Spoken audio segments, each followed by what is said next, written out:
la première chose, c'est que l'atelier Blams a à peu près 10 ans. Et depuis 10 ans, on accompagne donc des designers, des artistes, des architectes sur des sujets espace public.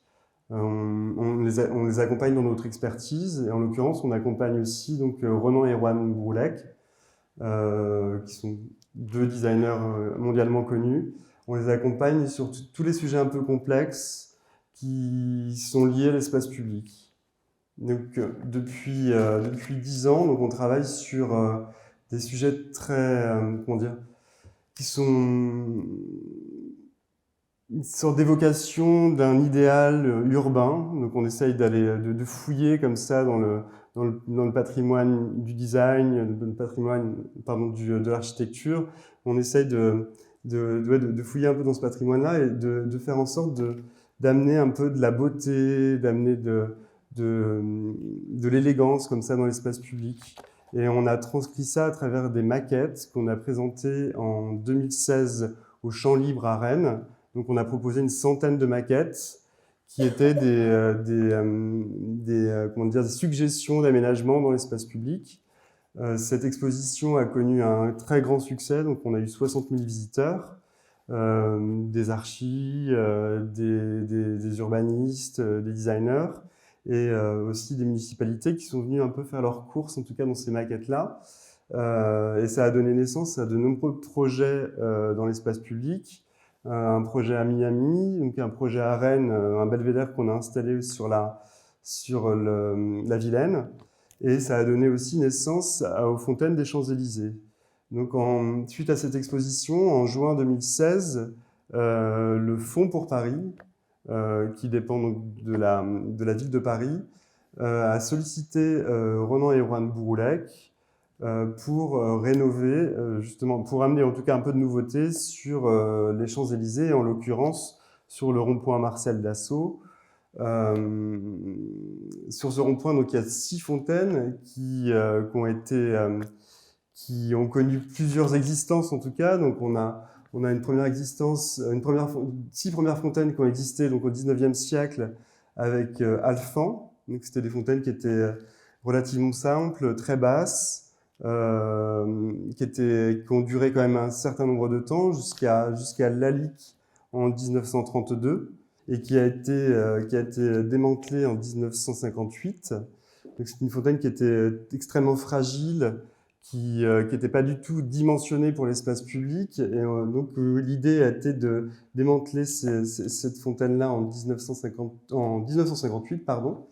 Et suite à cette fontaine, donc, il y a eu une nouvelle campagne un nouvel artiste qui a été sollicité.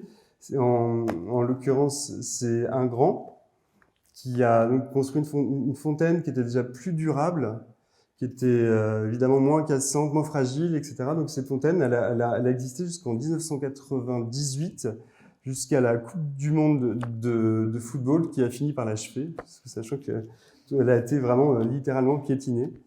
Et depuis donc 1998, en fait, il n'y avait plus rien, en tout cas en lieu et place, en tout cas comme sculpture en tout cas dans ces bassins. Et donc le Fonds pour Paris a demandé une étude à Ronan et Erwan Broulec. Et le but de cette étude, c'était de faire une proposition artistique. Donc on a travaillé longuement avec Ronan et Erwan Broulec sur un certain nombre de maquettes. Donc on a fait une proposition, je pense qu'on a dû faire 20 ou 30 maquettes différentes pour essayer de trouver le juste équilibre, pour trouver la belle forme. Et on est arrivé à cette maquette, qui était une maquette en bronze, qui préfigurait évidemment la maquette échelle 1. Donc l'idée de cette maquette, c'était de représenter donc, plusieurs choses. L'idée, c'est qu'il y avait 3 effets, donc de l'eau, de la lumière et du mouvement. Donc autrement dit, l'eau, c'est assez facile quand on parle de fontaine, la lumière aussi. Le mouvement dans l'espace public, c'était vraiment une nouveauté. Et c'est comme très très compliqué d'amener le mouvement dans l'espace public. En fait, la plupart des sujets l'évitent, en tout cas des sujets artistiques l'évitent, parce que c'est très compliqué à maintenir et à faire en sorte que ça fonctionne longtemps. Donc, cette étape, après cette étape de maquette, on a réalisé des maquettes à l'échelle 1. Donc, c'est des maquettes qu'on a réalisées à Nantes dans nos ateliers. Ce sont des maquettes en acier qu'on suspendait à un bras de grue. Donc voilà, on testait des jets, on testait un fonctionnement, un effet, en tout cas avec Ronan et Erwan Broulec. Donc on est passé par 3 phases comme ça de maquettage à l'échelle 1. Donc c'est des grandes maquettes, parce que c'est vrai que le sujet était quand même important. L'idée, c'est que Ronan et Erwan ne voulaient pas se rater, en tout cas sur les Champs-Élysées. Et l'idée, c'était de faire le mieux possible et le plus durable possible. Donc, suite à ces maquettes, on est allé à la recherche de matériaux qui étaient durables, qui pouvaient vraiment traverser les décennies. Et donc, notre regard s'est un petit peu focalisé sur 2 matériaux. Donc, il y a un bronze dit technique qu'on appelle du cupro-aluminium. Donc, c'est un bronze qui est composé d'aluminium, de nickel, de manganèse, etc. C'était un bronze qui est extrêmement technique, qui a un module de Young qui est très très intéressant, qui permet d'avoir, en fait ce matériau-là permet d'avoir une très grande finesse de mât.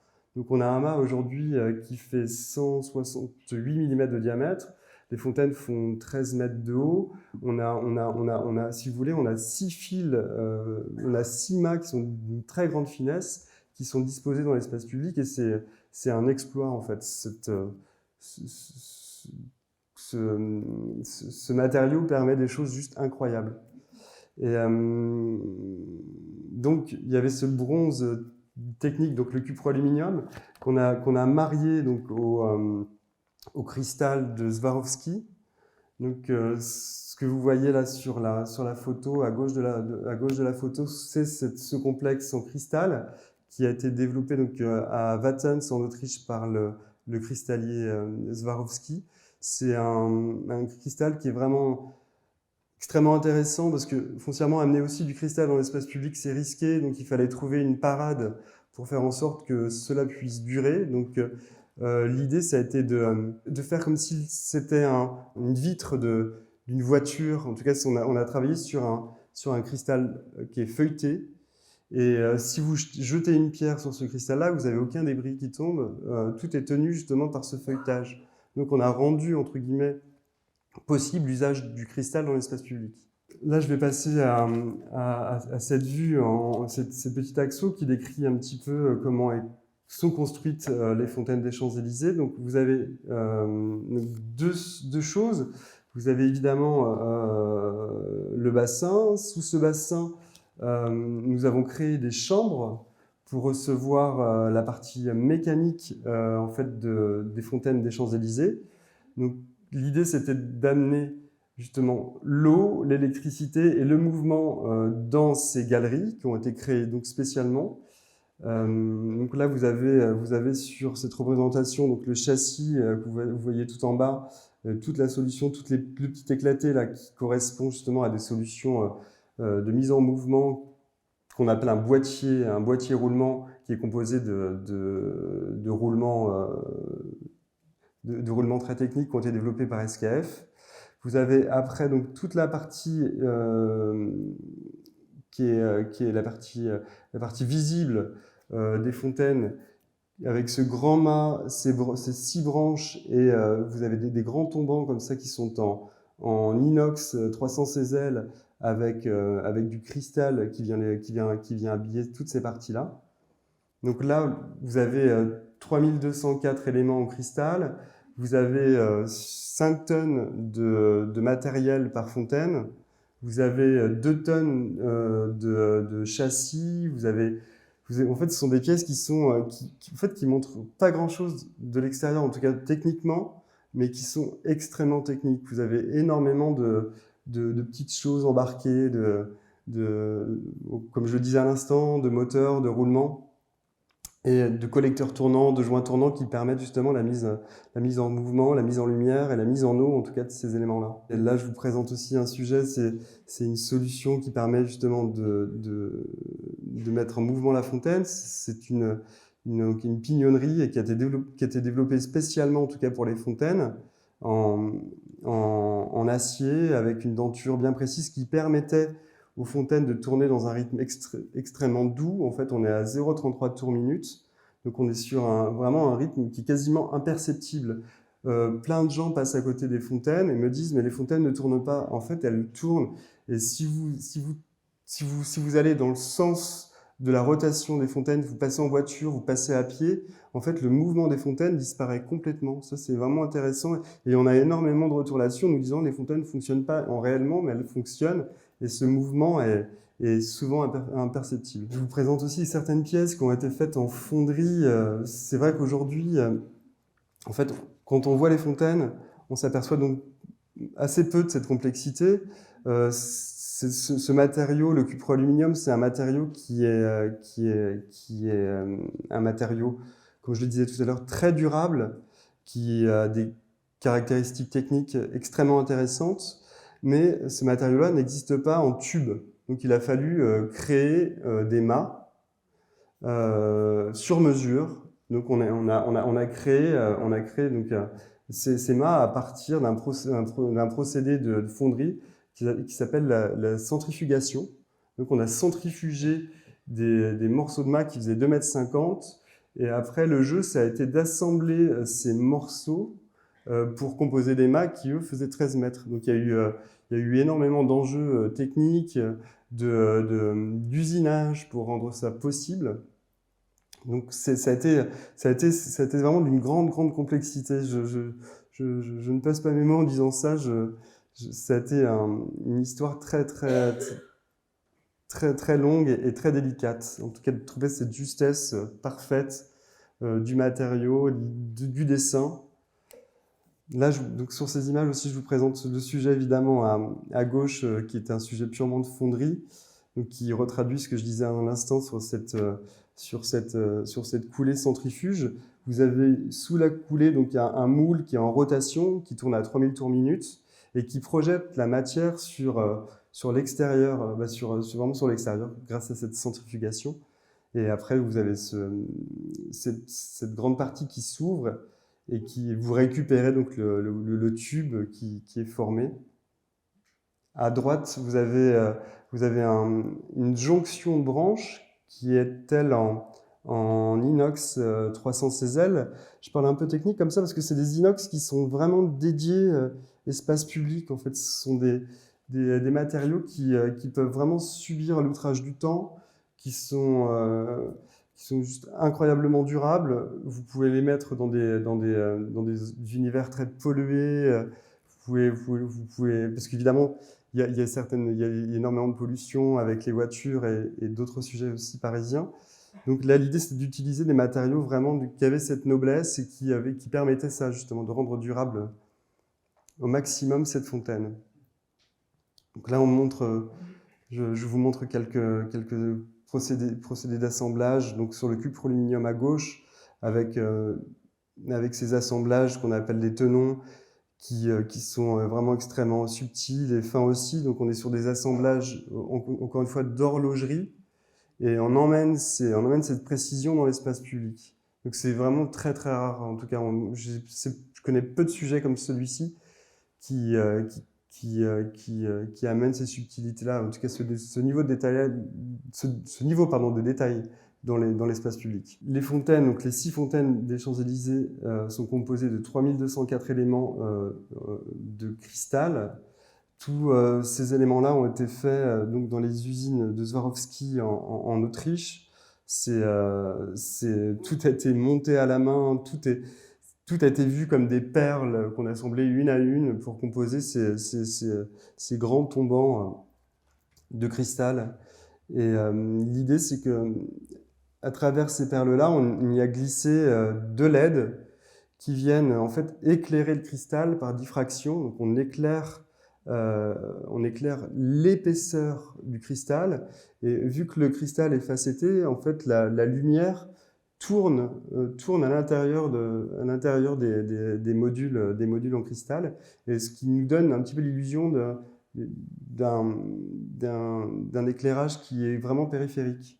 certains sujets d'usinage, en tout cas qu'on a pu réaliser dans nos ateliers. Là, en l'occurrence, ce sont les châssis techniques qui sont dans les galeries. Là, je viens sur un autre sujet. C'est un sujet qui est évidemment un sujet d'eau. Ronan et Erwan Broullec voulaient ramener aussi une certaine subtilité dans les jets d'eau, dans la gestion de la lumière aussi. Mais en tout cas, on a passé sur un sujet comme ça. En fait, là, vous voyez une buse, une des 3 buses qui composent justement le jet d'eau. Et en fait, ce sont des buses qui sont en bronze qu'on a développées vraiment spécialement pour les fontaines des Champs-Élysées, parce que Ronan voulait un dessin, voulait une étoile à 3 branches qui correspondait au dessin vu dessus des fontaines des Champs-Élysées. Et donc on a passé 6 mois en tout cas sur la buse pour développer ce dessin et puis pour trouver cette justesse entre justement la lumière et le tombé d'eau. Parce qu'il souhaitait que l'eau tombe dans le bassin avec très peu de bruit, que le bruit soit aussi, s'il y en avait un, en tout cas, qu'il ait une certaine subtilité, qu'il soit pas trop sonore, entre guillemets. Je sais pas si je peux m'exprimer ainsi, mais je le fais quand même. Mais en tout cas, oui, il y avait cette idée-là. C'est une photo de l'objet qui est toujours à Wattens, parce qu'on a fait un montage avec les équipes de Swarovski en Autriche. C'est une photo qui montre la hauteur, la mise en œuvre, en tout cas, de cet objet qui était vraiment d'une grande complexité. C'était la première fois qu'on verticalisait les fontaines dans les lieux de Swarovski. On voit Ronan, d'ailleurs, contempler la fontaine, regarder un petit peu les détails. Énormément de gens ont travaillé sur ce sujet-là. Entre les premières études et le montage, on a mis 3 ans, en tout cas, pour développer cet objet-là. C'était un objet qui était pour moi une des grandes histoires, en tout cas de ma vie professionnelle. C'est un projet qui est compliqué parce qu'on en parlait tout à l'heure. Il y a des vrais sujets de gestion d'eau. Nous, préalable, on n'est pas complètement spécialisés, en tout cas dans ces sujets d'eau. Donc on s'est entouré de beaucoup de personnes. Donc ce qu'il faut savoir, c'est que pour ces 6 fontaines, on a sollicité 40 entreprises. Ça veut dire on a sollicité aussi des spécialistes en fontainerie, on a sollicité des spécialistes en solution roulement, en rotation, on a sollicité des spécialistes sur les moteurs, etc. L'idée, c'était de trouver la meilleure synergie pour faire un projet intéressant et évidemment durable. Donc, ces 40 entreprises, c'est 250 personnes qui ont travaillé sur ce projet-là pour faire en sorte de livrer le projet le plus abouti possible. On est passé par une phase évidemment d'installation que je traduis là par un petit dessin, parce qu'on l'idée aussi, c'était d'intervenir sur des temps les plus courts possibles. Le Fonds pour Paris et la ville de Paris voulaient qu'on intervienne sur 1 semaine. Donc on devait installer 6 fontaines sur des temps évidemment très courts, sur des temps nocturnes. Donc on a eu besoin d'énormément de moyens, en tout cas pour verticaliser ces fontaines-là. Ça demande évidemment une vraie conception, ça demande que les équipes soient nombreuses. Donc on était 80 sur place pour installer les fontaines. On travaillait H24 pendant 1 semaine, avec des moyens de levage évidemment forts, des grues, des camions, etc. Pour arriver à ce résultat, donc en mars 2019, le 21 mars 2019, avec l'inauguration des fontaines des Champs-Élysées. Ce qu'il faut comprendre, c'est que ces fontaines, en fait, encore une fois, je le dis, elles sont complexes. Aujourd'hui, il y a des choses qui peuvent dysfonctionner sur ces fontaines. Je souhaitais en parler aussi parce que c'est un sujet. On en a discuté tout à l'heure. Et c'est vrai que c'est un objet comme ça qu'on a implanté dans l'espace public. C'est un objet, en fait, comme c'est des objets un peu prototypes. En fait, on a du temps pour les appréhender en atelier, mais on ne connaît pas tout du fonctionnement d'une telle fontaine et d'une telle machinerie. Donc, en fait, on a un rodage, entre guillemets, de mécanique, un rodage et une appréhension aussi technique que l'on fait in situ. Donc, ça veut dire que moi, je me rends très régulièrement sur les Champs-Élysées, je y vais à peu près tous les 15 jours, et j'essaie de conduire ces fontaines et de faire en sorte qu'elles puissent trouver des solutions sur les petits problèmes quand il y en a. et de faire en sorte d'amener au maximum de l'intelligence et puis voir comment on peut adapter des choses qui n'avaient pas été vues en études pour les rendre les plus durables possibles, en tout cas. C'est un sacré défi aussi d'implanter une œuvre de cette envergure-là sur un site comme celui des Champs-Élysées. Comment est-ce que vous avez travaillé avec les architectes des bâtiments de France, par Oui, en exemple, fait, avec les services de l'État non, évidemment, en fait, donc le projet a été initialement porté par le Fonds pour Paris. Le Fonds pour Paris dépend évidemment de la mairie de Paris. Donc, on a proposé dans un premier temps donc, ces maquettes que je vous présentais tout à l'heure à la ville de Paris, et en l'occurrence à Anne Hidalgo. Suivi évidemment une présentation aux ABF.